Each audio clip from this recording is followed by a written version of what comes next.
Good morning friends. आज हम सीखेंगे डायरेक्ट से इनडायरेक्ट बनाना। बहुत ही आसान तरीके से सीखेंगे और यहाँ पर हमने एक एक चीज़ आपको क्लियर कर दी है। तो हम चलिए शुरुआत करते हैं। सबसे पहले होता है, हम बात करते हैं स्पीच। स्पीच दो प्रकार की होती है। स्पीच हम कहते हैं किसे, जो हम बोलते हैं वही स्पीच होती है, वही भाषा होती है। यहाँ पर देखिए लिखा है डायरेक्ट स्पीच, जिसमें वक्ता द्वारा कही गई बात को ज्यों का त्यों कहते हैं। मतलब देखिए स्पीच दो प्रकार के होते हैं, एक डायरेक्ट स्पीच और दूसरा होता है इनडायरेक्ट स्पीच। अब डायरेक्ट स्पीच किसे कहते हैं, जिसमें जो भी व्यक्ति कुछ कहता है उसकी बात को हम ज्यों का त्यों कहते हैं, तो उसे हम बोलते हैं डायरेक्ट स्पीच। जैसे एग्जाम्पल दिया है, राम सेज टू मी।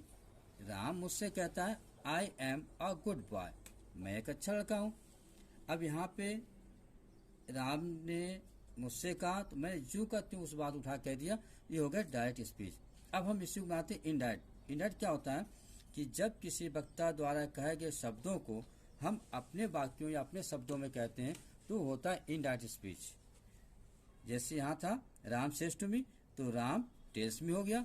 अब यहाँ पे जो कामा इन्वर्टेड कामा था उसको हटाकर हमने कंजक्शन दैट जोड़ दिया और यहाँ पे सब्जेक्ट था आई, तो यहाँ पे हो गया he is a good boy. ठीक है।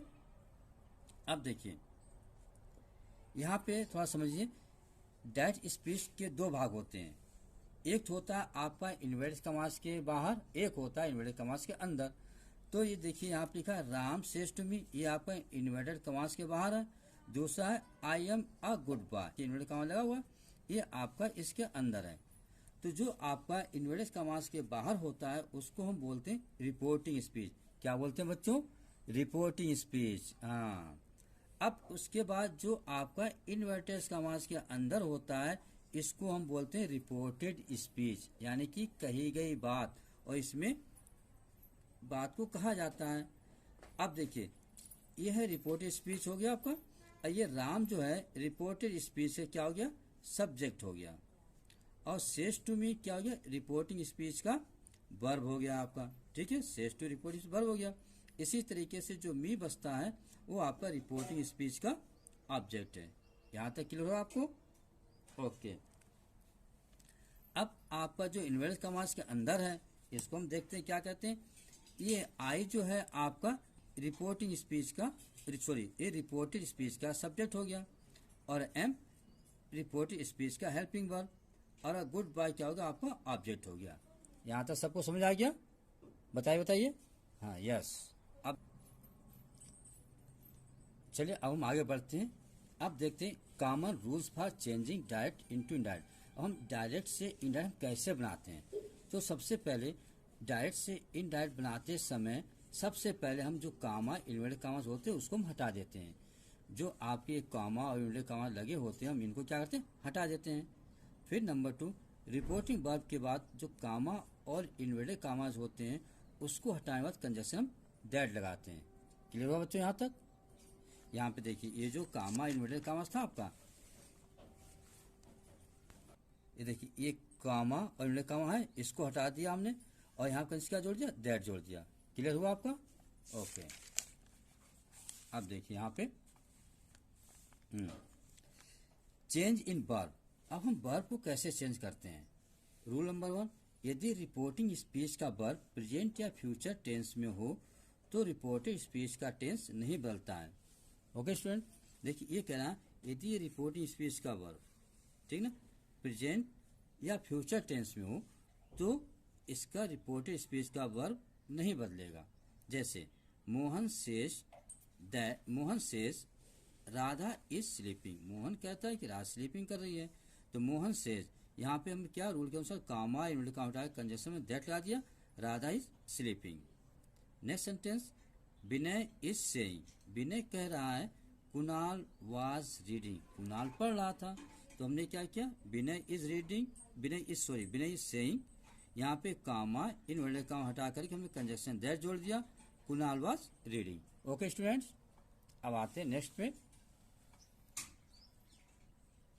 अब देखिए यह फ्यूचर टेंस में है बिल से, तो सुमन बिल से, सुमन कहेगी कि Ranjit is strong in English. Ranjit जो है इंग्लिश में क्या है, स्ट्रांग है। ओके, तो इसका जब हम इनडायरेक्ट बनाएंगे तो Suman will say that Ranjit is strong in English. Clear हुआ आपको? Yes yes. अब देखिए ओके। नोट, यदि रिपोर्टिंग स्पीच में वर्ब सेज टू हो या से टू हो तो इनको क्रमशः टेल्स या टेल में बदल देते हैं। यदि सेज टू होगा तो उसको हम चेंज कर देंगे टेल्स में, और से टू होगा तो उसको हम चेंज करेंगे टेल में। इतना समझ आ गया आप लोगों को? ओके। देखिए एग्जाम्पल के तौर पर हम इसको समझ लेते हैं। अनुज सेज टू मंजू। अनुज मंजू से कहता है ब्रदर इज लाफिंग, भाई हंस रहा है। तो यहाँ देखिए सेज टू था, तो according to rules says to change into tells. तो Anuj tells Manju that brother is laughing. Okay students, अब हम देखते हैं रूल नंबर 2। यदि रिपोर्टिंग स्पीच का वर्ब पास्ट टेंस में अर्थात सेड या सेड टू हो तो रिपोर्टेड स्पीच का टेंस भी बदल जाता है और सेड टू को हम टोल में बदल देते हैं। समझे बच्चों? देखिए यहाँ लिखा है डायरेक्ट सेंटेंस है, किरण सेड टू हनु। किरण हनु से कहती है, किरण ने हनु से कहा, क्या कहा? Varun is dancing. वरुण क्या कर रहा? डांस कर रहा है। अभी देखिए यहाँ पे है पास्ट टेंस में सेड टू हो गया है, तो हम सेड टू को चेंज कर देंगे टोल्ड में। तो किरण टोल्ड हनु। अब यहाँ पे कामा इन्वर्टेड कामा हटाया, कंजक्शन में दैट जोड़ दिया, सब्जेक्ट वरुण है तो वरुण लिखा, और इज है। अब हम इज एम आर को चेंज करते हैं वाज वर्ब में। क्यों चेंज करेंगे? क्योंकि ये पास्ट टेंस में हो गया है यहाँ पे रिपोर्टिंग स्पीच का वर्ब। तो यहाँ पे इसका क्या हो जाएगा? वाज। यहाँ क्या हो गया? Was dancing. Okay. Next sentence देखिए, Sonu said to Vijay Manmohan is writing a letter.